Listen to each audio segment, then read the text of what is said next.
कक्षा 10 के बाद हमें क्या करना चाहिए और क्या नहीं करना चाहिए ना। अगर मान लो तुम कक्षा 10 में, क्लास 10th में तुम्हारे पास अगर साइंस है ना, साइंस है, या फिर तुम्हारे पास क्या है, आर्ट है, या फिर तुम्हारे पास क्या है, कॉमर्स। एक कॉमर्स नहीं, इसमें साइंस, ये आर्ट साइड, साइंस और आर्ट जो सिस्टम है वो सिर्फ यूपी बोर्ड में है, सीबीएसई में नहीं होता। सीबीएसई में सबके लिए कंपलसरी होती है साइंस। कक्षा 1 से लेके 10 तक सबको क्या पढ़ना होता है, साइंस। मगर यूपी बोर्ड में हम लोग आर्ट साइड भी पढ़ सकते हैं। मगर साइंस के बाद अगर कक्षा क्लास 10th के बाद अगर तुम साइंस पास, मतलब 10th पास करते हो साइंस से अगर तुम 10th पास करते हो, उसके बाद अगर तुम चाहो तो क्या कर सकते हो 10th के बाद। अगर तुम्हारी 10th में पढ़ाई अच्छी है और तुमने नंबर बना लिए 90+, 90 नहीं, मैं कहता हूँ तुमने 70+ बना लिए, 70% प्लस बना लिए, तो तुम नेवी, एयरफोर्स, इनमें जाके देख सकते हैं। इनमें क्या सिस्टम है, इनमें ये होता है क्लास 10th में ज़्यादातर बच्चों की जो उम्र होती है वो 14 साल होती है ना। और नेवी का क्राइटेरिया ये है कि वो 16.5 से लेकर 18 तक उम्र के बच्चों को ही लेती है नेवी और एयरफोर्स। कितने से? 16.5 से 18 तक।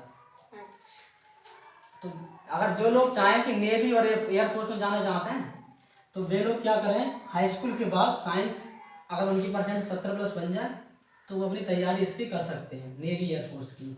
हाँ, वही बात अगर आर्ट साइड की आती है तो आर्ट साइड के लिए हाई स्कूल के बाद स्कोप ज़्यादा नहीं है उनमें। हाई स्कूल के बाद आर्ट साइड के बाद अगर जॉब की तैयारी करनी है तो उनके लिए क्या सिस्टम है, उन्हें नॉन टेक्निकल होता है नेवी में, वो उसमें जा सकते हैं। नेवी में होता है नॉन टेक्निकल, उसमें साइंस का कुछ नहीं आता। जो सवाल आएंगे तब सब इसी के आएंगे आर्ट साइड वाले, तो वो भी देख सकते हैं उसके लिए, पर वैसे कोई प्रॉब्लम नहीं है। पहले इसमें सिर्फ लड़के जाते थे, मगर 2021 के बाद से नेवी एयरफोर्स में लड़कियां भी जा सकती हैं। अब बात आती है अगर तुम हाई स्कूल के बाद 12th में अगर तुम्हारे पास क्या है, साइंस है या आर्ट साइड है या कॉमर्स है, और इसके बाद तुम चाहते हो कि इनमें से कौन ज़्यादा अच्छा है ना, ये तो प्रॉब्लम है सबकी। अगर 12th में तुम्हारे पास साइंस है तो इसके साइंस के बाद अगर तुम क्या कर सकते हो, इसमें आईआईटी जा सकते हो। नीट, मतलब नीट जानते हो क्या होता है, नीट मतलब जानते हो, नहीं। डॉक्टरी की पढ़ाई, हिंदी में क्या बोलेंगे इसे, डॉक्टरी की पढ़ाई। डॉक्टरी की पढ़ाई मतलब डॉक्टर बन सकते हो अगर तुम्हारे पास साइंस में बायोलॉजी है। साइंस में क्या क्या होता है पता है, फिजिक्स, केमिस्ट्री, मैथ, बायोलॉजी। अगर जो डॉक्टरी पढ़ाई करता है वो बायोलॉजी रखता है तो उसके पास क्या नहीं होता, मैथ्स। चाहो तो ले सकते हो चारों, मगर 3-4 सब्जेक्ट पढ़ पाना हर किसी के बस से नहीं होती। आर्ट साइड के फायदा क्या है, आर्ट साइड में अगर तुम लोग पढ़ाई करते हो आर्ट साइड से, अगर तुमने पहले से हाई स्कूल में भी आर्ट साइड पढ़ा है और 12th में भी आर्ट साइड पढ़ा है, इसके बाद अगर तुम चाहो आर्ट साइड से पढ़ने के बाद, हाँ एक और चीज़ बता दें, जो तुम ये चीज़ करोगे ना, ये आईआईटी होता क्या है पता है, आईआईटी होती है सरकारी बीटेक। क्या होती है, सरकारी बीटेक होती है। इसमें जो भी पढ़ाई का खर्चा होगा आईआईटी में अगर तुम पहुँचते हो तो बीटेक जो भी होगी तुम्हारी, बीटेक या बीएससी आईआईटी के अंदर, वो पूरा खर्चा सरकार देगी। अगर तुम यही चीज़ अगर प्राइवेट में करते हो उसे बोलते हो क्या, सिर्फ बीटेक प्राइवेट में। और अगर ये सरकारी में कॉलेज में करते हो उसे बोलते हैं आईआईटी। जी मैं सिर्फ बता रहा हूँ इसलिए कि तुम्हें समझ में आए। जैसे आईआईटी चीज़ अलग है, सरकारी कॉलेज बहुत सारे हैं जहाँ प्राइवेट वो जहाँ पर बीटेक होती है, बहुत सारे कॉलेज हैं सरकारी में। और इसके बाद तुम साइंस के बाद बीएससी कर सकते हो, है ना। साइंस अगर तुम्हारे पास है तो तुम बीएससी कर सकते हो। और बीएससी करने के इन सब को करने के बाद और आर्ट साइड में क्या है, देखो आर्ट साइड बता देता हूँ मैं। आर्ट साइड में सबसे बड़ी चीज़ है, अगर 12th से तुम आर्ट साइड से हो तो तुम सरकारी जॉब जो भी डिफेंस की, डिफेंस समझते हो, सरकारी जॉब कौन सी, डिफेंस में होती है मतलब पुलिस, पुलिस की नौकरी आसानी से पा सकते हो। पुलिस है या आर्मी है, मतलब कुछ भी, अगर तुम्हारी लंबाई है अच्छी खासी तो तुम पुलिस या आर्मी में जा सकते हो। अगर तुम्हारे पास आर्ट साइड थी, साइंस वाले भी जा सकते हैं, मगर साइंस वालों को आर्ट साइड पढ़ना पड़ेगा, क्योंकि जो उसका सिलेबस होता है ना, जो उसकी पढ़ाई होती है, जो पेपर में जो क्वेश्चन आएंगे वो आर्ट साइड वाले आते हैं, साइंस वाले नहीं आते। साइंस वाले क्वेश्चन कहाँ आते हैं? इसमें और इसमें, और इसमें और इसमें। साइंस वाली पढ़ाई इनमें ही आती है, इसमें नहीं आती। डिफेंस में, पुलिस में और आर्मी में इसमें पता क्या आता है? इसमें आर्ट साइड की पढ़ाई आती है। इसलिए कहता हूँ मैं, जब भी अगर तुम्हें सोचना है कि हाई स्कूल में क्या लें क्या नहीं लें, तो इन्हें देख लें। और इनके बाद क्या, अगर इसमें क्या होता है, अगर तुम इंटर मतलब अपनी 12th आर्ट साइड से करते हो, उसके बाद तुम्हें क्या करना है? बीए करना है या फिर एलएलबी यहाँ पे क्या होता है? एलएलबी में क्या होता है? एलएलबी जो वकील बनते हैं ना, वकील, एलएलबी मतलब पता क्या होता है? वकालत की पढ़ाई। किसकी पढ़ाई? वकालत की पढ़ाई। हाँ। और तुम पूछ रही थी कि आईएएस की तैयारी मतलब जज कैसे बनते हैं ना, ये चीज बता देता हूँ मैं। अगर तुमने मान लो 12th के बाद 12th आर्ट साइड से कर ली, और जो सब्जेक्ट तुमने 12th में पढ़े थे वही पढ़ाई तुम्हारी बीए में भी काम में आएगी, क्योंकि बीए में जो सब्जेक्ट होते हैं वो सारे यही होते हैं 12th में आर्ट साइड वाले, तो बीए में वो पढ़ाई काम में आएगी। और वही सब्जेक्ट ज़्यादातर जो आईएएस का पहला पेपर होता है, आईएएस में बहुत सारे पेपर होते हैं, प्री होता है, रिटन होता है, मेंस वाला, और उसके बाद हमारे इंटरव्यू होते हैं। तो इसमें और एक गणित का भी होता है, स्पेशल विषय सी साइड बोलते हैं। तो इसमें आर्ट साइड में जो सब्जेक्ट हैं तुम्हारे, वो सारे सब्जेक्ट इंटर तक जो तुमने आर्ट साइड में पढ़े, यहाँ भी पढ़े, यहाँ भी पढ़े, और तुमने यहाँ भी पढ़े, तो तुम्हारी कुल मिला के आर्ट साइड बहुत अच्छी हो जाएगी, और फिर तुम आसानी से आईएएस का पहला पेपर निकाल पाओगे, है ना। और वही पढ़ाई तुम्हें यहाँ भी काम में आएगी, इसमें वकालत में। तो ये दोनों जो चीज़ हैं ये प्लस पॉइंट होते हैं किसके लिए? आईएएस के लिए।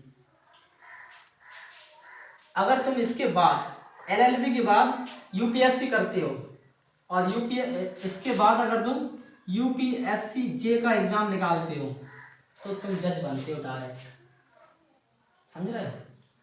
और जज बनने का एक और तरीका है, एलएलबी करने के बाद तुम्हें 7-8 साल लगभग ऐसे ही उसमें ट्रेनिंग करनी पड़ेगी, और फिर तुम तैयारी करते रहोगे। जब तुम्हें कहीं जाके अगर जज बन जाओगे, बहुत दिनों बाद बनते जज, और यूपीएससी जे निकाल लेते हो तो जज डायरेक्ट बनते हैं।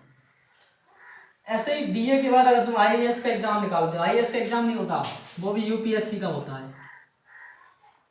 यूपीएससी का पेपर निकालने के बाद, बीए करने के बाद अगर तुम्हारी हाइट है तो तुम चाहो आईपीएस बन सकते हो। यूपीएससी निकालने के बाद आईपीएस बन सकते हो। आईपीएस जानते क्या होता है?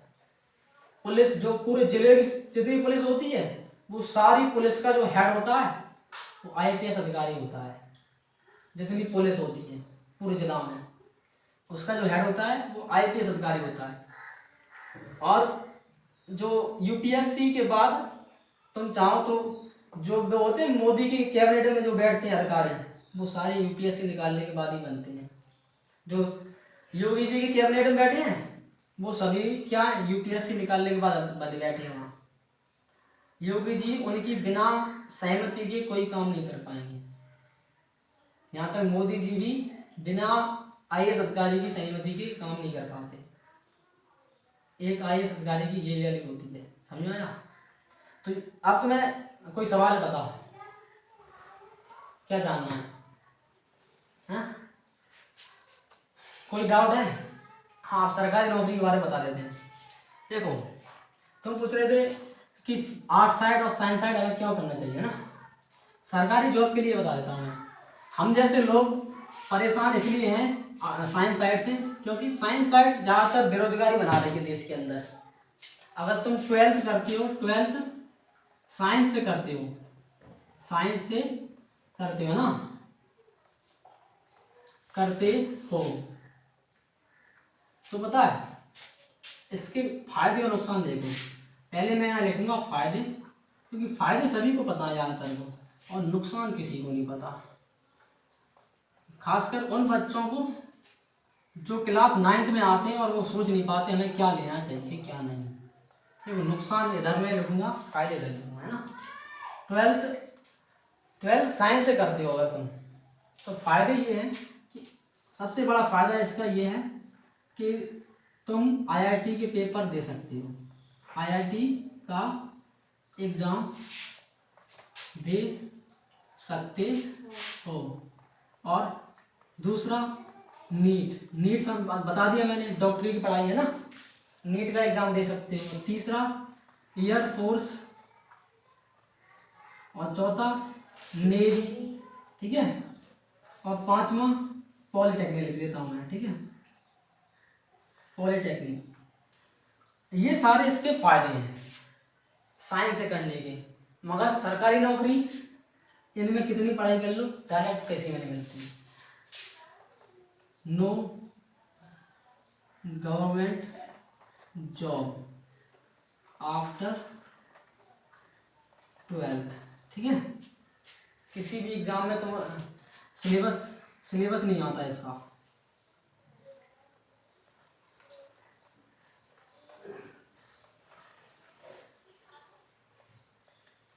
ये इसका मतलब फायदा का है नुकसान का है, ये आता नहीं है। अब यहाँ देखो नुकसान, सबसे बड़ा फायदा नुकसान ये है अगर तुम्हारी परसेंटेज कम बनी, सबसे बड़ा नुकसान पता क्या है, पढ़ाई का पहाड़ है ये। इसमें पढ़ाई पता कितनी करनी पड़ती है, डेली लगभग नॉर्मल पढ़ाई होती है 14 घंटे की। क्लास 11 12 में जब जैसे तुम कक्षा 11 में आते हो तुम्हें डेली पढ़ाई 14 घंटा करनी पड़ेगी।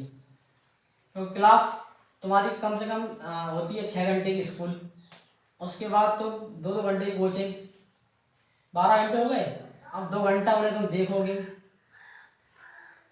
घरे आएगा, हो गया 14 घंटा।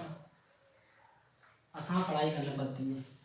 और उसके बाद भी इसमें नुकसान क्या है, अगर तुम्हारी अगर परसेंटेज कम बनी, बोर्ड में मार्क्स कम आए, अगर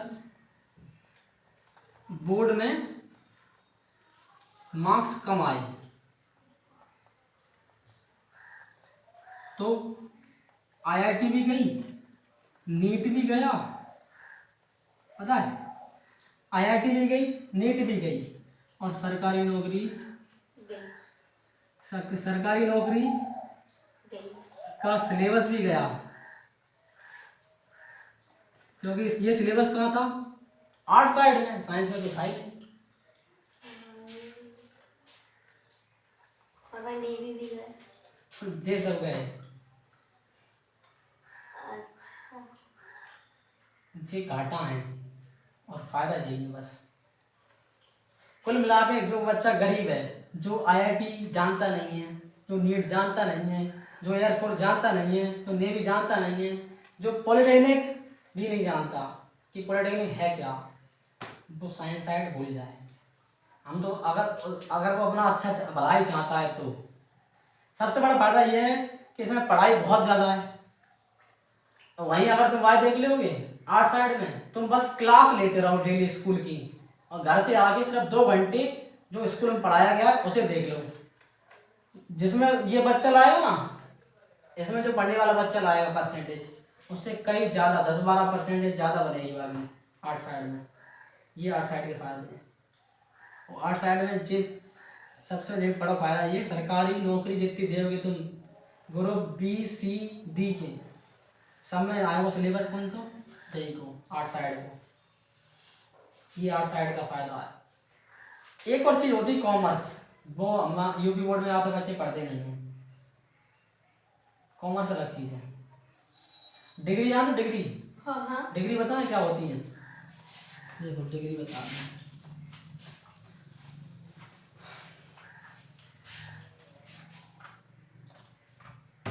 देखो डिग्री हम किसे कहते हैं, है ना।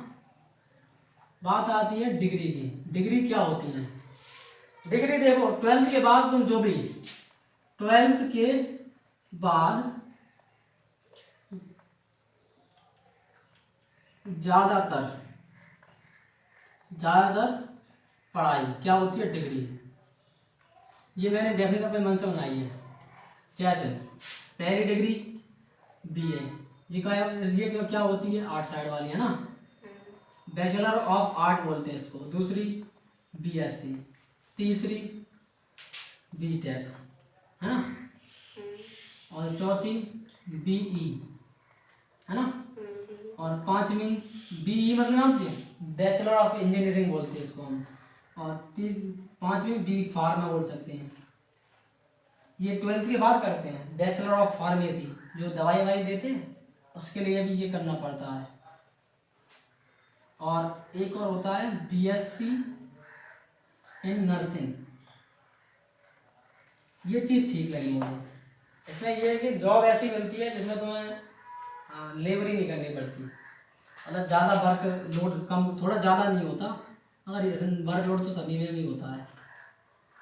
मगर इससे ये फायदा इसमें थोड़ा, और इसकी फीस ज़्यादा लगती है। बीएससी नर्सिंग करने के लिए 1 साल की फीस लगभग 80,000 पड़ती है। और सातवां लिख दे रहा हूँ मैं, आईआईटी तो बीटेक तो ही गया है ना, बी फार्मा हो गया, बीटीसी। हाँ बीटीसी इसके बाद नहीं होती, डायरेक्ट 12th के बाद नहीं होती। बीटीसी करने के लिए ये सब इनमें से कोई भी एक भी चीज़ है तुम्हारे पास, इनमें से एक भी कुछ भी है, उसके बाद तुम बीटीसी या बीएड कर सकते हो। तो तभी तो मैं कह रहा हूँ, अगर तुम बीटीसी करोगे तो बीटीसी में जो टीचर बनते हैं वो कक्षा 8 तक बनते हैं। और कक्षा 8 तक कौन सब्जेक्ट होते हैं? आर्ट साइड वाले। तो बस अच्छो बीई में पढ़ो फिर। ऐसे ही अगर तुम 7वें नंबर में मैं बताऊँ, BA, BSc, BTech, B Pharma, BSc, BBA. हाँ, जो बच्चा कॉमर्स से पढ़ते हैं, कॉमर्स से, वो बीबीए कर सकते हैं, बैचलर इन बिजनेस स्टडी।